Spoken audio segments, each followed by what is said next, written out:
మరి వాళ్ళు ఎంతమంది నాకు ఇస్తాను నీకు ఇస్తాను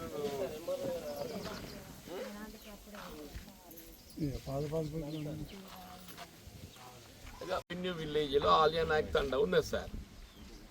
ఇందులో 156 ఏదైతుందో గవర్నమెంట్ ల్యాండ్ 156. ఈ 156 ఏదైతుందో దాదాపు 50 సంవత్సరాల పైబడికి వెళ్ళి మొత్తం లంబడోళ్ళు, ఎస్సీలు, గరీబులు అందరూ దున్నుకుంటున్నారు. వాళ్ళకి అందరికి పట్టదారు పాస్బుక్లు కూడా ఇచ్చారు.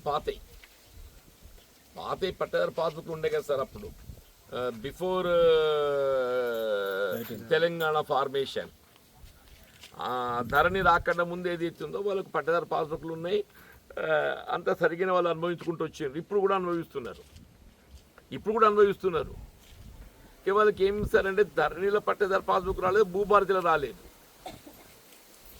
ధరణి రాలేదు, భూభారతి రాలేదు. రెండు దేనిలో రాకపోవడంతో ఏది ఇస్తుందో వాళ్ళకి ఇప్పుడు ఈ రైతు భరోసా వస్తలేదు. ఇప్పుడు రైతు భరోసా దాని వాళ్ళకి ఎలిజిబిలిటీ ఉన్నది సార్. ఇప్పుడు ప్రభుత్వ ఆలోచన విధానం ఏదైతే ఉందో కౌలు రైతులకు కూడా రైతు భరోసా ఇస్తామని చెప్పి అన్నారు. వీళ్ళైతే ఒరిజినల్ పట్టేదారులు వీళ్ళు. దీన్ని ఏదైతే ఉందో రెగ్యులరైజేషన్ చేయక నిలిపేసి వీళ్ళకి ఏదైతే పాపం వీళ్ళు on record they are not.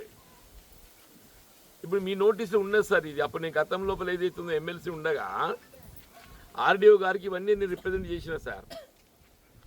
చేస్తే ఆర్డీఓ గారు ఇవన్నీ పరిశీలించి మీకు పంపించిన ఎంఆర్ఓ గారికి. ఈ ఫైల్ మీ దగ్గర ఉన్నది. ఏ స్టేజ్లో ఉంది, ఏం చేద్దాం సార్ వీళ్ళకి మనము హక్కులు కల్పింప చేయాలి. మాకు ఏం లేదు సార్. ఇప్పుడు రైతు బంధు, రైతు భరోసా ఈ సంవత్సరం పోయింది ఖరీఫ్. కనీసం చేసుకుంటే రేపు వచ్చే రబీ కన్నా వస్తుంది ఒకటి. రెండోది ఏదైతుందో ఇప్పుడు వీళ్ళకి రైతు బీమా కూడా వర్తిస్తలేదు. పిడాతి ఎవరైనా చనిపోయినట్టయితే వాళ్ళకి బీమా సౌకర్యం కూడా లేదు. మూడోది ఏదైతుందో ఇప్పుడు ఇమీడియట్గా వాళ్ళు ఇంత కష్టపడి బావులను ఆధారం చేసుకుని వ్యవసాయం చేస్తున్నారు సార్. వాళ్ళకు ఆ యూరియా దొరుకుతలేదు. ఇప్పుడు మీరేం పెట్టినరో ఆ యాప్ అని పెట్టడంతో ఏదైతుంది వాళ్ళకి పట్టదారు పాస్బుక్ లేదు. సాగును పరిగణలోకి తీసుకుని వాళ్ళకి యూరియా ఇవ్వాలి. వాడు వ్యవసాయం చేసుకున్న వాళ్ళు యూరియా దిక్కులేదు. ఇప్పుడు ఈ మొత్తము ట్రైబల్ తండాలు అన్ని పరిస్థితి ఇదే సార్. ఇప్పుడు తాట్లవాయి పరిధిలో పని ఇంకోటి ఖైరుగూడెం అని ఉన్నది సార్ పక్కనే. ఖైరుగూడెం ఇదేంది, ఖైరుగూడెం కదా. ఖైరుగూడెం కూడా సేమ్ సమస్య సార్. తాట్లవాయిలో సేమ్ సమస్య, ఆలియా నాయక్ తండాలో సేమ్ సమస్య. మనం పైకి పోతే వస్తాపూర్లో సేమ్ సమస్య, దేవనపల్లిలో సేమ్ సమస్య, కట్కాపూర్లో సేమ్ సమస్య. మీరు ఈ స్పెషల్ మీ సర్ర అయిపోయినాక ముందర వేసుకోండి సార్.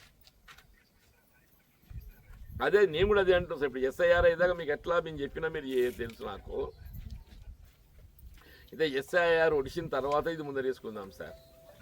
ఈ లోపల I make out representation again, fresh representation. వీళ్ళకి బ్యాంకులకి అప్పు దొరకదు. వీళ్ళకు వెనకడ ఉమ్మడి రాష్ట్రంలో అప్పన్న దొరికింది, ఇప్పుడు అప్పు కూడా దొరకకుండా పీకింది. ఏంటంటే పరంపూలో అప్పు తీయద్దని చెప్పినట్టు అప్పులు ఇస్తలేరు. వీళ్ళకి ఏం లేదు. ఆ భూమి ఉండి రేపు ఎవడన్నా మొండోడు వచ్చి వీళ్ళ పక్క ధరతో కూడా తిక్కు లేకుండా అయితే అట్టున్నారు వీళ్ళందరూ. మొన్న ఈ గణేష్ నగర్ సారంగపూర్ ఒక ఇష్యూ మీకు చెప్తే కదా, ఏదో యూరియా కొరకు ఏదైతుందో వాళ్ళు సాగులో ఉన్నారో మీరు ఏవోకి చెప్తామని చెప్పాను అన్నారు. సారంగపూర్ ఏవోకి చెప్పాలి సార్. గణేష్ నగర్ సాగులో ఉన్న వాళ్ళకి ఏదైతే సాగు పరిగణలోకి తీసుకొని ఇవని చెప్పండి. అట్లాగే ఇంకొకటి సార్, అంటే ఇప్పుడు రాయకల్ మండల్లో తాట్లవాయి రెవెన్యూ విలేజ్లో అందరూ గిరిజనులే సార్. తాట్లవాయి రెవెన్యూ విలేజ్లో ఆలియా నాయక్ తండా అని ఒక తండా ఉన్నది సార్. ఇది సపరేట్ గ్రామ పంచాయతే, but it's under Tatlavai revenue village. అట్లా ఖైరుగూడెం అని కూడా సపరేట్ గ్రామ పంచాయతీ, but it is under Tatlavai revenue village. ఇక్కడ ఏమి సార్ అని చెప్పారంటే వీళ్ళకి వెనుకట పట్టేదారు పాస్బుక్లు వచ్చినాయి పాత బిఫోర్ ధరణి. వాళ్ళు అప్పటికెళ్ళి ఇప్పుడు 50 ఎన్నికల కబ్జాలు ఉన్నారు. వీళ్ళకి ఏ చిక్కు లేదు sir. But only thing is they doesn't have the that పట్టేదారు పాస్బుక్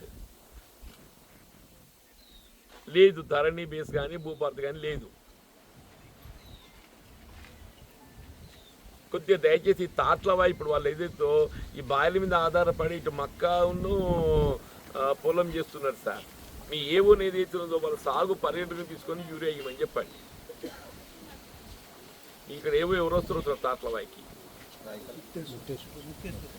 తాట్లవ ఎవరు? ముక్తేశ్వర్.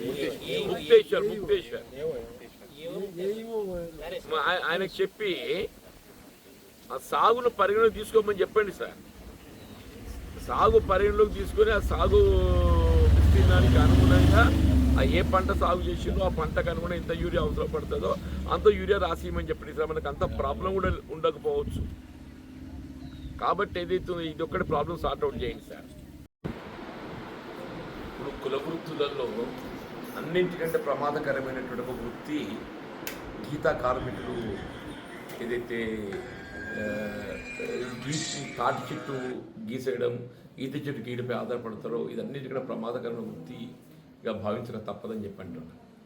అంటే వాస్తవంగా తాటి చెట్టు ఎత్తి ఏదైతుందో ఒక్కొక్కటి 200 ఫీట్ల పైన ఉంటుంది, 100 గజాలు ఉంటుంది. అది దానిపై ఈసారి పడిన తర్వాత ఇలా భవిష్యత్తులో మనం ఇప్పుడు తాత్కాలికంగా ఏమనిపించకపోవచ్చు, కానీ భవిష్యత్తులో ఏదైతుందో మన వృత్తికి కొనసాగడం అనేది ఇబ్బందికరం. ఇలా గీత వృత్తిపై ఆధారపడి ప్రత్యేకంగా ఆదుకునే విధంగా ప్రభుత్వం కార్యక్రమాలు చేపట్టాలి. ఇప్పుడు కాటమే కిట్లు పంపిణీ చేయాలని చెప్పని గతంలో బీఆర్ఎస్ ప్రభుత్వం అధికారులు ఉండగా కేసీఆర్ గారు ఆరంభింపజేసింది. ఇప్పుడు దాదాపు కాంగ్రెస్ ప్రభుత్వం ఏర్పడి 30 మాసాలు గడుస్తుంది. ఇలా కాటమే కిట్ల పంపిణీ అనేది కేవలం నామమాత్రంగా జరుగుతుంది. అదేదైతుందో ఒక టైం షెడ్యూల్, ఒక సంవత్సర కాలం లోపల మొత్తం గీతా కార్మికులకు అందరినీ పంపిణీ చేయాలి. దానికి ఏమైపోతుంది, సంవత్సరానికి ఒక గ్రామం పంపిణీ చేస్తుంది, సంవత్సరానికి ఒక గ్రామాన్ని పంపిణీ చేస్తుంది. ఇట్లా చేస్తే ఏదైతున్నదో నీకు 10 ఏళ్ళైనా కానీ కాదు. టైం షెడ్యూల్ పెట్టుకుని ఏదైతుందో ఈ కాటమే కిట్ అనేది కొంతవరకు ఏదైతుందో రక్షణ కలిగిస్తుంది. అది టైం షెడ్యూల్ పెట్టుకొని ఏదైతుందో సంవత్సర కాలం లోపల అందరు కార్మికులకు అందరు గీతా కార్మికులు అందరినీ పంపిణీ చేసే విధంగా కార్యక్రమం చేపట్టాలి. ఇలా అన్నిటికంటే ఇంకో పెద్ద సమస్య ఏమైపోయిందంటే గీత వృత్తిపై ఆధారపడినటువంటి వారికి ఈ బెల్ట్ షాప్స్ ఏదైతే మద్యం విక్రయాలు ఉన్నాయో అది పెద్ద అవరోధమైంది.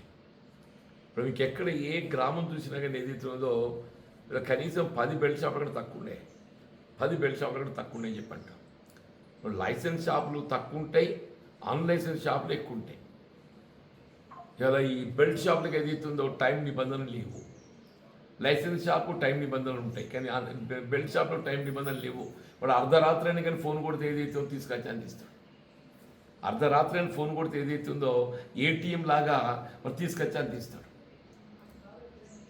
దీంతో ముందు ప్రభావం పడేది గీత కార్మిక వృత్తిపై ఆధారపడేటువంటి గౌడియన్ సోదరులకు అని చెప్పండి. ఇలా ప్రభుత్వం ఏదైతున్నదో కేవలం ఆదాయ మార్గంగా చూస్తుంది. ఈ ఆదాయ మార్గంగా చూసుకొని ఇటు ఈ మద్యం అధికంగా వినియోగం చేయడంతో ప్రభుత్వానికి తాత్కాలికంగా ఆదాయం పెరుగుతుంది కావచ్చు, కానీ సమాజం ఎంత అనారోగ్యానికి గురవుతుందో కూడా ఆలోచించాలి. సమాజము ఎంత అనారోగ్యానికి గురవుతుందని చెప్పి అట్లా గీత వృత్తిపై ఆధారపడ్డటువంటి ఒక గౌడియన సోదరులు కూడా ఏదైతుందో వాళ్ళ వృత్తికి ఎంత విఘాతం కలుగుతుందో కూడా ఆలోచించాలి. కానీ ఇంతవరకు అయితే మీరు బెల్ట్ షాప్ పూర్తి స్థాయిలో నిరోధించారో అది సమాజాన్ని తీర్చిదిద్దడం సాధ్యం కాదు. మీరు కావాలంటే ఇప్పుడు మీరు మండలానికి ఒక లైసెన్స్ షాప్ ఇచ్చింది, ఓ జనాభా ప్రాతిపదికన పెట్టుకోవాలి. ఒక 10,000 జనాభాకి ఏదైతుందో ఒక లైసెన్స్ షాప్ ఇస్తాం, కానీ బెల్ట్ షాప్ను పూర్తిగా నిలువరింపించారు. ఈ బెల్ట్ షాపు ఒకటి ధరలు ఆల్మోస్ట్ ఒక 10% అధికంగా అమ్ముతాయి. మన 1000 రూపాయల బాటిల్ ఏదైతుందో వాడు 100 రూపాయలు యాడ్ చేసుకొని 1100కి అమ్ముతాడు. అది బియర్ కానీ విస్కీ కానీ ఏదైనా కానీ చెప్పటం మినిమం 10 to 20% ఏదైతుందో అధిక రేట్లకు విక్రయం చేస్తారు. దాన్ని ఎవ్వడు అదుపు చేసేది లేదు. పోలీస్ శాఖ కళ్ళు గంతలు కట్టుకున్నట్టు చేస్తుంది. ఇలా పోలీస్ శాఖ ఏదైతుందో ఇలా బెల్ట్ షాపులతో మద్యం విక్రయాలు పెరగాలని చెప్పిన ప్రభుత్వం ఆలోచన చేస్తుంది. అదే మద్యం సేవించిన వాళ్ళకి ఏదైతే సాయంత్రం కాగానే ఇవాళ పోలీస్ శాఖ ఏదైతుందో మొత్తం రోడ్ల మీద ఎక్కడ పడితే అక్కడ మీకు అసలు నీకు ట్రాఫిక్ పోలీస్ అనే కాదు, మొత్తం పోలీస్ డిపార్ట్మెంట్ అంతా సాయంత్రం 6 గంటలకు ఎక్కడ ఉంటుంది అని చెప్పారంటే రోడ్ల మీద ముక్కుకు పైప్ పెట్టుకుంటూ కూర్చుంటారు. వాళ్ళు అదే డ్యూటీ. ఇలా పోలీస్ శాఖ వేతనాలు ఏదైతే ప్రభుత్వం ఇవ్వడం కాదు, వాళ్ళ జీతాలు వాళ్ళు సంపాదించుకుంటుండే, వాళ్ళ జీతాలు వాళ్ళు సంపాదించుకుంటున్నాం. ఏమని చేసుకోవాలని ఆయన ముక్కు ప్రభుత్వం ఏమో తాగిపిస్తుంది, ఆ తాగిపిచ్చేది మళ్ళీ ఇదే పోలీస్ అధికార యంత్రాంగం. తాగిపిచ్చేది బెల్ట్ షాప్లో ప్రోత్సహించేది పోలీస్ అధికార యంత్రాంగమే. తాగినాక ముక్కుకు పైప్ పెట్టేది మళ్ళీ పోలీస్ అధికార యంత్రాంగమే చెప్పి అంటున్నా. ఆశ్చర్యకరం. నేనేమంటున్నా, ఇలా ప్రభుత్వము కేవలం ఆదాయం అనేది ప్రామాణికంగా కాకుండా సమాజం ఆరోగ్యవంతంగా ఉండాలి. సమాజం ఆరోగ్యవంతంగా మద్య విక్రయాలు క్రమేపీ తగ్గింపు చేయాలి. క్రమేపీ తగ్గింపు చేస్తే ఒకటి సమాజం బాగుంటుంది, రెండోది గీత వృత్తిపై ఆధారపడే గౌడిచిన సోదరులకి ఏదైతుందో వాళ్ళ వృత్తికి ఒక రక్షణ లభిస్తుందని చెప్పండి. వాళ్ళ మిత్ర తిరుపతి ఏదైతుందో వాళ్ళ చెట్టు మీద దారిపడ్డా వాళ్ళకి సర్టిఫికేట్ ఇవ్వండి, వాడు డాక్టర్ సర్టిఫికేట్ ఇవ్వండి. ఇవాళ ప్రభుత్వ పరంగా సహాయం అందాలంటే కనీసం ఇవాళ ఖర్చు 1 లక్ష రూపాయల ఖర్చు అయి ఉంటుంది. ఈయన వైద్య సదుపాయం పొందడానికి 1 లక్ష రూపాయల ఖర్చు అయి ఉంటుంది. ప్రభుత్వంకి వెళ్ళి ఏదైతుందో వాడు ఇస్తే 10,000 రూపాయలు ఇస్తారో తెలియదు, అది కూడా చెప్పండి. ఇస్తే 10,000 ఇస్తాడు కావచ్చు తెలియదు నాకు. ఇవాళ చెట్టు మీదకి జారి పడ్డాడు అంటే కనీసం 1 లక్ష రూపాయలు ఖర్చు వస్తుంది కనీసం. కాబట్టి అది తాత్కాలికంగా అయినా కానీ 1 లక్ష రూపాయలు ఇవ్వాలి. పర్మనెంట్ డిజేబుల్డ్ అయితే 5 లక్షలు ఇవ్వాలి. ఒకవేళ గీతా కార్మికుడు చనిపోతే 10 లక్షలు ఇవ్వాలి. గీతా కార్మికుడు చనిపోతే ఇలా వృత్తిలో కనీసం ఒక 10 లక్షలు ఇవ్వాలి అంటుంది. శాశ్వత అంగవైకల్యం అయితే 5 లక్షలు ఇవ్వాలి. తాత్కాలికమైతే 1 లక్ష రూపాయలు ఇవ్వాలి. అటువంటి ఏ కార్యక్రమం లేదు, పేరుకు మాత్రం ఏదైతుందో మేము సహకరిస్తున్నాం, సాయం చేస్తామని చెప్పని చెప్పడానికి పరిమితం తప్ప వాడు డాక్టర్ సర్టిఫికేట్ ఇయ్యడు. వాడు డాక్టర్ సర్టిఫికేట్ ఇచ్చినా కానీ ఏదైతుందో ప్రభుత్వం మంచిది కాదు.